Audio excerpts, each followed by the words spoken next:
평강과 은혜, 이런 제목으로 함께 말씀의 은혜를 나누려고 합니다. 이 세상에서 가장 아름다운 인사 가운데 하나가 살롬이라고 합니다. 이 살롬이라고 하는 것은 우리가 잘 알고 있는 것처럼 이스라엘 사람들의 인사지요. 이 살롬은 우리말로 평안입니다. 평화입니다. 그러니까 평안하십니까? 평안이 있기를 원합니다 라고 하는 인사거든요. 아마 여러분들 나이 드신 분들은 이해가 되실 거예요. 우리는 지금이야 이런 인사 잘 하지 않지만 과거에는 어른들 뵙든지 아침에 인사하게 될 때 밤새 평안하셨습니까? 부고하셨습니까? 이런 인사들을 주로 많이 했어요. 또 그런가 하면은 때에 따라서 진지자수셨습니까? 이런 얘기를 했거든요. 그 이유가 어디에 있을까요? 그 이유는 다른 데 있지 않고 그만큼 우리에게 평안이 없었다. 우리가 오랑캐의 침략을 많이 받았거든요. 그러다 보니까 저녁에 끌려가기도 하고 잡혀가기도 하고 밤새 평안한가? 라고 하는 것이 그래서 평안에 대한 인사. 어쩌면 이스라엘도 우리나라와 거의 비슷하지 않았을까 그런 생각이 들고 과거에 먹지 못하고 마시지 못하게 되었을 때 진지자셨습니까? 이런 인사도 우리가 했던 것을 아마 기억을 하실 것입니다. 세상에서 말하는 평화, 이것은 어쩌면 전쟁과 대비되어서 평화 그러면 전쟁을 생각하게 되죠. 러시아의 대문호였던 톨스토이, 그가 전쟁과 평화라는 책을 썼는데 평화 그럼 아마 그 책 이름이 떠오르는 분들도 많이 있을 것입니다. 그러나 성경에서 말씀하고 있는 이 평화는 세상에서 이야기하는 평화와는 다릅니다. 세상에서 말하고 있는 전쟁이 없는 상태, 그것을 평화라고 할 때 한마디로 소극적이다 이렇게 이야기할 수 있거든요. 그런데 성경에서 말씀하고 있는 평화는 적극적입니다.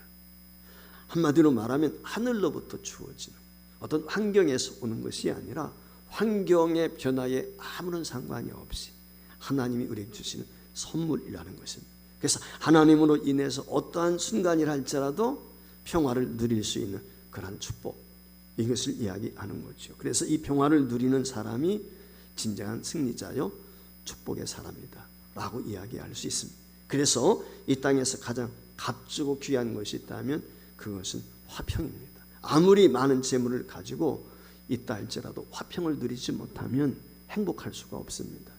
지금까지 지난 20개월 동안 특별히 코로나 상황에서도 우리 성도들 지켜주신 것을 감사하면서 특별히 10월 한 달도 아니 남은 생에 하나님 주시는 평강의 복을 누릴 수 있기를 주의 이름으로 축복을 드립니다. 따라서 이 살롬이라고 하는 인사야말로 참 감사하다.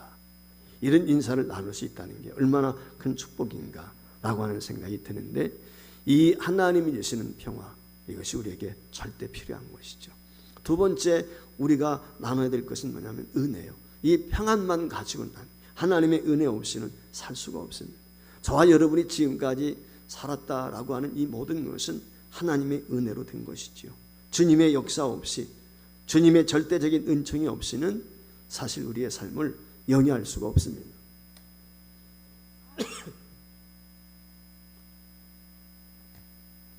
우리 한번 잠시 생각해 보았으면 좋겠습니다. 만약에 햇빛이 없다고 생각해 보세요. 비가 오지 않는다면 어떻게 될까요? 아마 바람이 불지 않는다면 어떤 현상이 일어나겠어요? 이 모든 것들이 하나님이 주신 은혜인 거거든요. 그러니까 우리가 살아있다는 이 자체가 내가 스스로 얻는 게 아니라 하나님의 은혜로 주어지는, 우리 생명도 마찬가지, 구원도 마찬가지고 오직 은혜란 말이죠. 그러니까 하나님께서 우리에게 은혜를 베푸시기 때문에 우리가 누릴 수 있고 살아갈 수 있는 것입니다. 저는 종종 그런 생각을 가져봐요. 그 어린 아이들이 이 땅에 태어나서 장성에 가는 모습을 보면 참 신기할 때가 있어요. 근데 그 아이들이 저절로 자라지 않습니다. 여러분 아시는 것처럼 누군가의 돌봄이 필요해요. 부모의 절대적인 사랑의 돌봄이 필요한 거죠. 물론 요즘에는 혼자 사는 아이들, 버려지는 아이들도 많이 있지만, 그러나 누군가의 돌봄이 없이는 그 아이가 성장할 수가 없는 것입니다. 하나님의 은혜가 마치 이런 것입니다. 우리가 살아있는 그 자체가 하나님의 은혜 때문에 사는 것입니다. 그래서 우리 성도들에게 정말 중요한 것 중에 하나가 뭐냐, 평강과 은혜. 이 두 가지가 절대적인 거예요. 이 안에서만 우리가 행복할 수 있기 때문에 그렇습니다. 그렇기 때문에 바울 사도는 오늘 본문 16절, 18절 말씀에서 이렇게 우리에게 권면하는 것입니다. 평강의 주께서 친히 때마다 일마다 너희에게 평강을 주시고 주께서 너희 모든 사람과 함께 하시기를 원하노라. 우리 주 예수 그리스도의 은혜가 너희 무리에게 있을지어다 라고 이 데살로니가서 마지막 부분에서 그 데살로니가 교회와 성도들을 축복하고 있는 것입니다. 자, 먼저 여기 말씀에 보면 하나님께서 여러분에게 평강 주시기를 원합니다 라고 하는 내용의 말씀처럼 우리 서부지일교회를 드나드는 모든 성도들에게 하나님의 평강이 충만하시기를 주의 이름으로 축원을 드립니다. 그것도 평강의 주께서 때마다 일마다 평강 주시기를 축원합니다. 평강은 오직 하나님께로부터 다시 말씀을 드리지만 오는 것입니다. 세상이 가져다 주는 평화가 절대 아닙니다. 왜냐하면 세상은 진정한 평화가 없어요. 상대적인 평안이 잠시 있을지 모르지만 그게 언제 빼앗아 갈지, 언제 사라질지 아무도 예측할 수 없어요. 우리가 즐겨 부르는 복음 찬양 가운데 그런 찬양이 있습니다. 평안을 너희에게 주노라. 세상이 알 수 없는, 세상이 알 수도 없는 평안, 평안, 이 평안을 너희에게 주노라. 예수님께서 요한복음 14장 26절 말씀에 보면은 야, 내가 예루살렘에 올라가게 되면 이제 십자가 지고 세상을 떠날 거야. 요한복음 13장에서 최후의 만찬을 나누게 되었을 때 제자들이 두려워하거든요. 그래서 요한복음 14장 1절 가면은 그래, 너희는 마음에 근심하지 말라. 하나님을 믿으니 또 나를 믿으라. 그렇게 말씀하신 주님께서 걱정하고 염려하지 말아야 될 이유를 이야기해요. 그게 뭐라고 말씀을 하냐면 평안은 너에게 끼치노니 나의 평안을 너에게 준다. 예수님의 평안, 예수님이 누리는 평안을 너에게 준다. 내가 주는 평안은 세상에서 이야기하는 세상이 주는 평안과 전혀 다르다. 그러니 너희는 마음에 근심하지도 말고 두려워하지도 말라. 주님이 그렇게 우리에게 제자들의 말씀을 주셨습니다. 이 평안을 이야기해요. 세상에서 말하는 평화는 앞에서도 말씀드린 처럼 전쟁이 없고 싸움이 없고 질병과 질구가 없는, 그러면 평안하다고 생각을 해요. 그러나 그와 같은 것들은 사실 이 땅에 없습니다. 유사 이래로 전쟁이 끊이지 않은 날이 있나요? 계속해서 지금까지 있지 않습니까? 비록 힘의 논리에 의해서 잠시 평화를 누리는 것 같지만 그 평화는 일시적인 거예요. 불안한 평화인 것입니다. 미국 뉴멕시코주에 가면 로스 알라모스라고 하는 곳이 있는데 그 로스 알라모스라고 하는 곳에 원자탄, 핵이죠. 핵 연구소가 있다고 합니다. 그곳의 건물 가운데 브래드버리라고 하는 건물이 있는데 그 브래드버리라고 하는 건물 정문 입구에 큰 그림이 하나 그려져 있는데 그게 무엇이냐면 핵폭탄이 투하되었을 때 버섯구름이 일어나지 않습니까? 그 버섯구름이 일어나는 큰 그림을 하나 그려놨다고 합니다. 그리고 그 버섯 일어나는 구름이 일어나는 그림 밑에 이런 글귀가 적혀 있습니다. 만약에 평화가 강대국 간의 전면지 없는 상태를 말하는 것이라면 1945년 이후에 이 세상에는 평화가 있다. 이 평화는 원자탄이 주는 평화다. 자, 1945년이 뭐죠? 제2차 세계대전이 끝나게 되죠. 여러분 아시는 것처럼 미국이 태평양 전쟁에 동참을 하면서 히로시마에 원폭을 투하했단 말이에요. 그때 사진을 거기다 걸어놓고 오늘날 잠시 세계대전이 멈춰 있는 것은 뭐예요? 힘에 의해서, 원자폭탄에 의해서. 자, 미국, 소련, 중국을 비롯해서 제가 알기로는 7개 국가인가요? 핵을 보유하고 있는 나라가. 거기 북한도 포함됐는지는 모르겠지만 그 나라들이 만들어 놓은 핵폭탄이 수천 개예요. 근데 전쟁 못 일으켜요. 이유가 뭘까요? 이제 전쟁이라면 너도 나도 다 죽는 거예요. 알아요, 이들이. 사실은 어떻게 보면 원자탄을 만드는 이유는 자기 안보를 위해서 하는 거예요. 우리 원자탄 가지고 있으니까 북한이 왜 자꾸 원자탄에 목을 맵니까? 강국들로 하여금 우리 원자탄 가지고 있으니까 함부로 건들지 마. 너희들이 건들면 우리 보통 들릴 거야. 그 얘기거든요. 지키겠다는 거예요. 여러분, 미국에서 원자탄 쏘았다. 소련이 가만히 있겠어요? 중국이 가만히 있겠어요? 그러면 세상은 어떻게 돼? 불바다가 되는 거지요. 종말이 오는 것이지요. 세상은 평화로운 것 같지만 지금 사실은 언제 불바다가 될지 알 수 없는 불안한 세상. 원자탄이 주는 평화. 우리는 가지고 있지 못하지만 실상은 그렇다는 것입니다. 이것이 완전할 수 있겠습니까? 따라서 세상에는 완전한 평화가 없어요. 잘 아는 것처럼 도처에서 크고 작은 국지전들이 있습니다. 내란이 일어납니다. 테러리스트에 의해서 수많은 폭탄 테러와 살해가 끊임없이 일어나고 있습니다. 여러분, 의가 없는 평화는 진정한 평화일 수가 없습니다. 영적인 평화, 곧 하나님 안에서 가지는 평화가 아니고선 그것이 참된 평화라고 이야기할 수 없어요. 지금 많은 사람들에겐 염려와 두려움이 있습니다.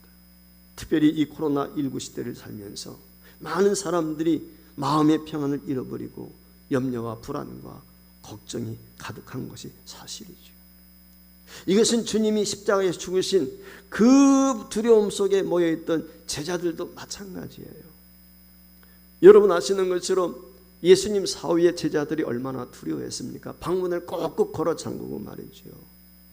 염려하며 불안해하지 않았습니까? 여러분, 부활하신 예수님께서 제자들이 꼭꼭 방문 걸어 잠그고 있을 때 그들에게 찾아가셔서 맨 처음에 저들에게 향하신 말씀이 무엇입니까? 너희에게 평강이 있을지어다. 지금 불안해하거든, 두려워하거든, 무서워 떨고 있어요. 그 제자들에게 필요한 것들이 무엇인지 주님이 알아요. 예수님께서 요한복음 14장 26절에 말씀하셨던 내 평안을 너희에게 준다. 바로 그 평안함, 사망 권세를 이기신 그 예수님께서 맨 먼저 제1성이 보란 가운데 있는 세상을 향해서, 제자들을 향해서 평안할지어다, 평강이 있을지어다. 이처럼 믿는 자에게 하나님은 평강이 복주시기를 원하십니다. 주님께서 이 땅에 오실 때 하늘의 천군과 천사가 노래하죠. 여러분 아시는 것처럼 양치는 목자들 앞에 나타나가지고 그 예수의 탄생을 천군과 천사가 알려줍니다. 그 알려줄 때 누가복음 2장 14절 말씀에 보면은 이렇게 이야기를 해요. 지극히 높은 곳에서는 하나님께 영광이요, 땅에서는 기뻐하신 사람들 중에 평화로다. 자, 예수님이 이 땅에 왜 오셨어요? 주님이 오신 이유는 평화를 위해서 오셨어요. 평강을 주시기 위해서 오신 거예요. 여러분, 범죄한 인간은 평안이 없어요. 불안해요. 언제 무슨 일을 당할는지 알 수 없어요. 죽음에 대한 두려움이 있어요. 생에 대한 두려움이 있어야 살아가는 염려와 걱정, 근심의 연속이. 그것이 왜 왔습니까? 죄의 삭시거든요. 특별히 하나님과 불화했단 말이에요. 하나님과 어긋나 소통이 안 돼. 불안한 거인들, 걱정이 많은 거예요. 근데 예수님이 오셔서 다리 역할을 하셨죠. 십자가를 통해서 하나님과 우리 사이를 연결시켜 주신 거예요. 평화를 위해서 이 땅에 오셨어요. 그래서 예수님을 평화의 왕, 평강의 주라고 이야기하는 것이죠. 예수님이 있는 곳에 싸움이 끝나는 거예요. 예수가 임하게 되면 전쟁이 멈춰지는 거예요. 기근과 질병이 사라지는 것입니다. 사랑하는 성도 여러분, 이 땅에는 진정한 평화가 없어요. 질병과 질고로부터 자유할 수가 없어요. 근데 중요한 게 있어요. 하늘로부터 오는 이 평안, 이건 세상이 주는 것하고 다르다. 세상 사람들이 기대하는 평안과 다르다. 온전한 평안인데 그 평안은 누가 누릴 수 있는 것일까요? 종종 전도하다 보면은 그런 얘기예요. 자, 예수님이 오면 전쟁도 끝나고 질병도 사라지고 전염병도 사라질 텐데 왜 세상은 이처럼 어렵고 힘들고 전쟁의 소리가 계속 들리고 수많은 폐해가 있고 아픔이 있느냐? 여러분, 우리가 성경 말씀을 잘 이해해야 돼. 곡해하면 안 돼요. 진정한 평화는 누가 누리는 것입니까? 좀 전에 2장 14절 누가복음에서 하늘의 영광 땅에서는 평화라고 그랬는데 그 평화가 누구에게 임하는 것인지 여러분 잘 기억을 하세요. 거기 성경 말씀에 분명히 보면 하나님이 기뻐하시는 사람 중에 평화인 거예요. 하나님이 기뻐하시는, 여러분 하나님이 기뻐하시는 사람이 누굴까요? 성령의 사람이죠. 구원받은 사람이죠. 예수 믿는 사람이죠. 그러니까 이 하늘의 평안, 하늘의 평강은 세상 모든 사람들이 누리는 것이 아니고 오직 예수 안에 있는 사람, 하나님을 아버지로 믿는 사람, 구원받은 사람, 하나님이 기뻐하시는 사람, 하나님을 사랑하고 하나님을 경외하는 사람들에게 하나님이 주신 선물, 이 평화가 있다. 세상 모든 곳에, 세상 모든 사람들에게 평화가 임하는 것이 아닙니다. 주님을 영접하고 기뻐하며 하나님을 경외하는 사람들에게 이 축복이 주어지는데 그것이 평안이라는 거예요. 주님이 이 일을 위해서 이 땅에 오셨습니다. 주님께서 십자가에서 죽으시고 다시 살아난 이유, 바로 하나님의 의를 이루기 위해서, 그 예수 그리스도의 의가 바로 하나님과 저와 여러분 사이의 평화를 것입니다. 여러분 명심해야 돼.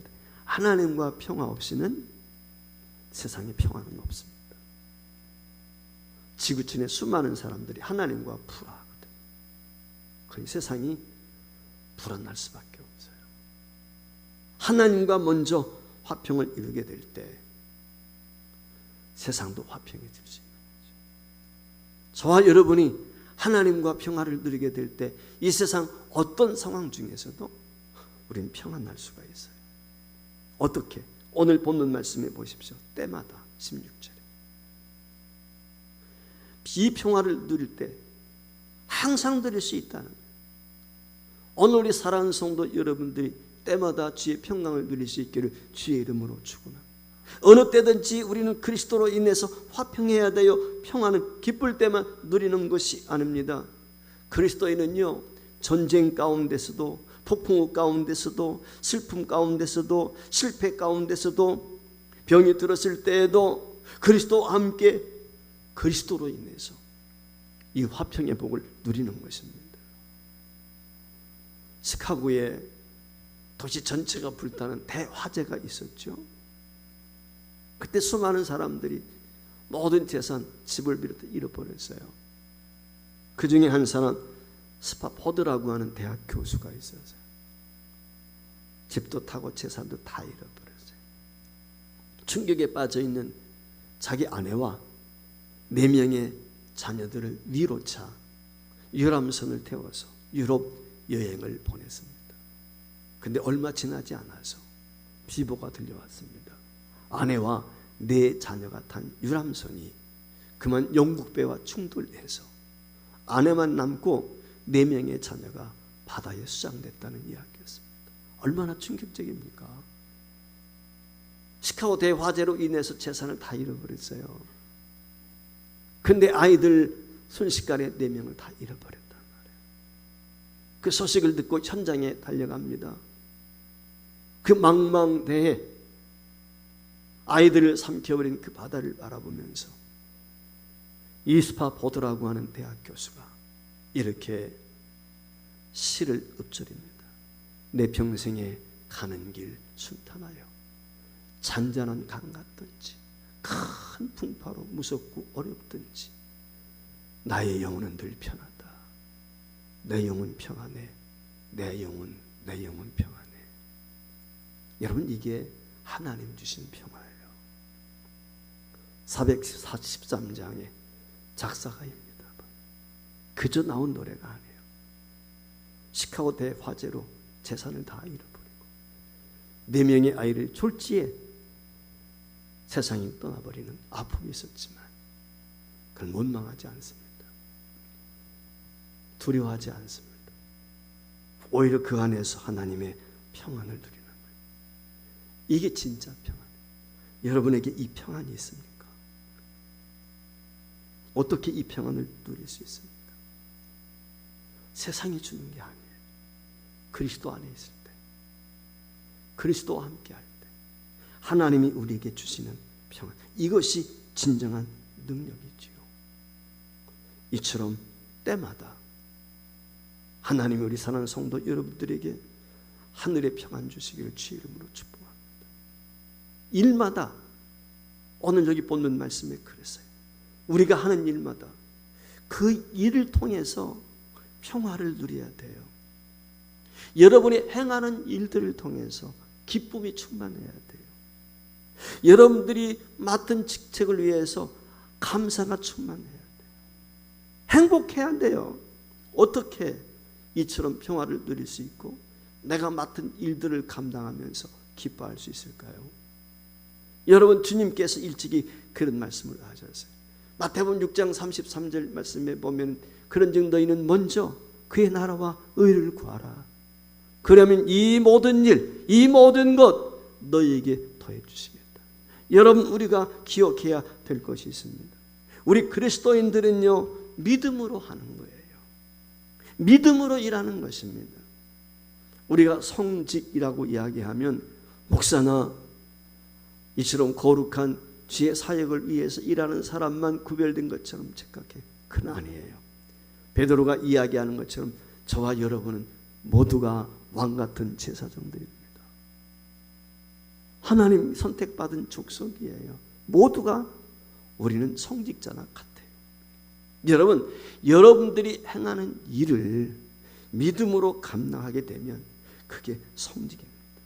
하나님께서 내게 맡기신 일이라고 의식을 하고 여러분들이 공장에서 물건을 만들어내든지 아니면 일터에서 내가 비록 휴지 하나를 줍는다든지 이 모든 것들이 성직이 되는 거예요. 여러분 생각해 보세요. 내가 지금 성직을 수행하고 있다고 생각하면 내가 공장에서 물건 만드는데 불량품 만들 수 있겠어요? 여러분, 내가 회사 사업하면서 사기칠 수 있겠습니까? 내가 음식 만들어내면서 불량품 만들어낼 수 있겠어요? 못하죠. 내가 일하면서 불평하고 원망하고 상사에 대해서 오너에 대해서 여러분 그런 생각 가질 수 있을까요? 할 수 없죠. 켈빈이 그래서요, 직업은 제2의 소명이라고 그랬어요. 여러분이 하는 일들을 소명의식을 가지고 그래 기쁨이 있어요. 야, 내가 지금 주님 일하는 거야. 비록 내가 주방에서 음식 하나 만들어서 내 남편, 내 자녀들에게 먹이는 거지만 여러분, 내 남편이고 내 아이입니까? 주님의 사람이고 주님의 자녀예요. 내가 그들을 지금 수종드는 거예요. 개념이 달라요. 예수 안에 있는 사람은요, 똑같은 일을 해도요, 돈 벌기 위해서 살기 아니에요. 하나님 영광을 위해서 주의 뜻을 이루지. 그러니까 정직할 수밖에 없어요. 여러분, 정직하게 일하는 사람이 불안해할 이유 없잖아요. 속이지 않는 사람이, 사기치지 않는 사람이 두려워할 이유 없잖아요. 양심에 꺼리낌이 없는, 걸릴 게 없는데, 법에 접촉되는 게 없는데 무엇을 두려워합니까? 평안이지요. 하나님이 우리에게 말씀하시는 것이 그거예요. 불의가 없어요. 부정이 없어요. 그런데 무슨 염려가 있고 두려움이 있습니까? 그렇기 때문에 이를 통해서도 우린 평화를 누릴 수 있어야 돼요. 주님께서 여러분과 함께 하시는으로 인한, 그리고 그분의 영광을 위해서 일함으로 인한 모든 일마다 평화가 있어야 돼요. 이게 진정한 평화예요.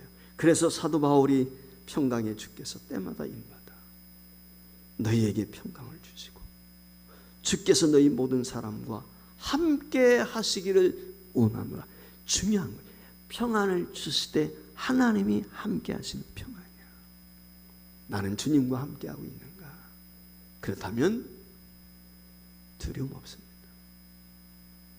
그렇다면 평안할 수 있습니다.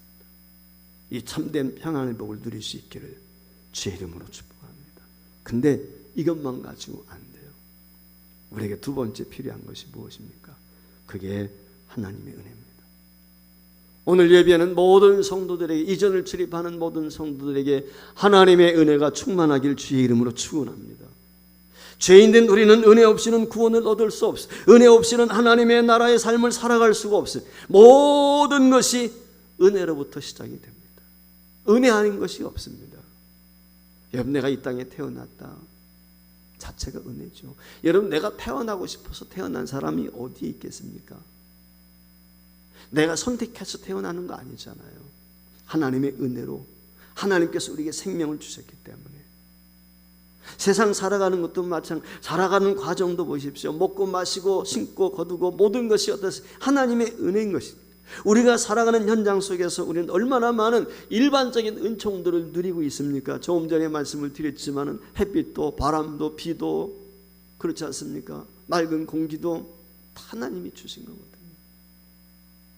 모두가 누릴 수 있는 일반적인 은총인 것이죠. 근데 그것만이 아니에요. 우리에게는 하나님께서 저와 여러분에게 특별한 은총을 베풀어 주셨는데 그것이 무엇입니까? 에베소 2장 8절 9절에 기록되어 있는 말씀인 것이죠. 너희는 그 은혜에 의하여 믿음으로 말미암아 구원을 받았으니 이것은 너희에게서 난 것이 아니요 하나님의 선물이라. 행위에서 난 것이 아니니 이는 누구든지 자랑하지 못하게 합니다. 저와 여러분은 특별한 하나님의 은혜를 입은 줄 믿습니다. 주의 자녀로 인쳤습니다. 주님의 백성이 되었습니다. 하나님의 사람이요, 영생 복락을 누리게 되었습니다. 하나님 나라를 상속받을 상속자입니다. 이것처럼 큰 은혜가 어디 있습니까? 이것처럼 놀라운 축복이 어디 있습니까? 가만히 보면요, 은혜 아닌 게 아무것도 없어요. 모든 게 은혜요. 이 은혜를 하나님께서 날마다 저와 여러분에게 베풀어 주시기를 원하시고 이 은혜를 받아야만이 오늘 우리는 이 땅에서 평안을 누리며 살 수가 있어요. 여러분, 숨지대로 모실 때 산소호흡기 얼마나 그립습니까? 지금 마스크 쓰고 있으니까 답답하지요. 마스크 벗으면 얼마나 시원할까. 그때 우리가 느껴지는 게 뭐예요? 야, 내가 마음 놓고 눕고 일어나고 움직일 수 있다는 거. 여러분, 어디 한 군데 부러진다든지 해가지고 활동을 제대로 못하게 되면 어떻습니까? 그것처럼 짜증나고 힘든 거 많잖아요. 어디 한 군데 불편해 보세요. 제가 늘 그런 얘기합니다. 우리 가정에서도. 강단에서 죄송한데 똥 잘 싸는 게 진짜 복이야. 제가 그래요.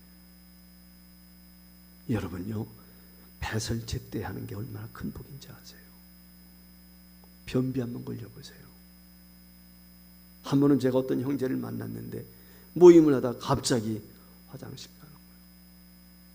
그렇게 부인 되시는 분이 막 쫓아가. 한참 있다 나와서 그러면서 아무래도 모임을 계속할 수 없어 가야 될 것 같아요. 이분이 당뇨 합병증으로 고생을 하는데 변이 안 나와요. 부인이요, 화내는 거예요. 화내는 거예요. 밖에 지금 모임에 나왔다가 얼마나 창피하고 부끄러운지 화내야 돼요. 여러분요, 정말 배설하는 거 나 혼자 하는 게 복이에요.